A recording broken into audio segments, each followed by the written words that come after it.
இப்போ கண்ணுல பார்த்தீங்கன்னா, சில பேருக்கு இயற்கையா வந்து மாறு கண்ணா இருக்கலாம், கிட்ட பார்வை இருக்கலாம், தூர பார்வை இருக்கலாம். இந்த மாரி இயற்கை சம்மந்தப்பட்டு வருது இல்லையா? ஸோ அவங்களுக்கு ஏதாவது தீர்வு இருக்காங்க சார்? கண்டிப்பா. அதான் நான் சொன்னேன்ல, இது இப்ப கிட்ட பார்வை, தூர பார்வை இதெல்லாம் வர்றது வந்து அவங்க எது நெறைய பார்க்குறாங்களோ, அதுக்கேத்த மாரி அவங்க கண்ணு வந்து டியூன் ஆயிடும். ம். ஸோ, இதுக்கு தான் நம்ப இவர் ஒரு எக்ஸர்சைஸ் சொல்லிக் குடுத்துருக்காரு. இது நெறைய பேருக்கு தெரியாது. யார் நம்ப வேதாத்ரி மகரிஷி. மகரிஷி.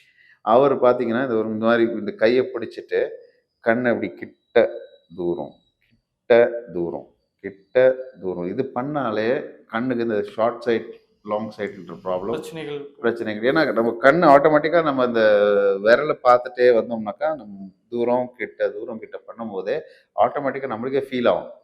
நம்ம கண்ணுக்கு எக்ஸர்சைஸ் குடுக்குறோம்ன்னு. இந்த கண்டிப்பா. கண்ணுக்கு யாருமே எக்ஸர்சைஸே பண்றதில்ல. ஆ நம்ம பார்க்கிறத தவிர வேற எதுவும் பண்றதில்ல. நம்ம என்ன நெனச்சுக்கிறோம், குளிர்ச்சியா ஏதோ நல்ல விஷயம் நம்ம பார்த்துட்டோம்னா, கண்ணுக்கு ரிலாக்ஸ் ஆயிடுதுன்னு நெனச்சுக்கிறோம். பட் அது ரிலாக்ஸ் ஆவாது. கண்ணு எப்போதுமே தேடிட்டே இருக்கும். ம். கண்ணுக்கு வந்து ஆக்சுவல் ரிலாக்சேஷன் எப்படின்னாக்கா, நான் சொன்னேன்ல, இப்ப இந்த இருட்ட பார்த்தா தான் அதுக்கு ரிலாக்சேஷன். ம். ம். நெறைய பேரு தெரியாது. ஆமா. ஏன்னா கண்ணுக்கு அதுதான் இதுல பழைய இதுலலாம் பார்த்தீங்கன்னாக்கா, நெறைய இதுக்கெல்லாம் இந்த பேண்ட் மாரி ஒண்ணு குடுத்துருவாங்க. ம்.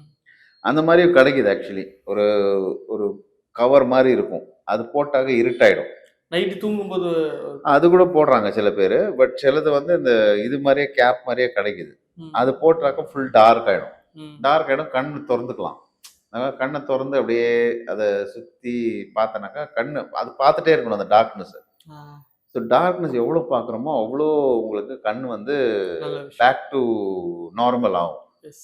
ஏன்னா, இட் நீட்ஸ் சம்திங் ரிவர்ஸ்.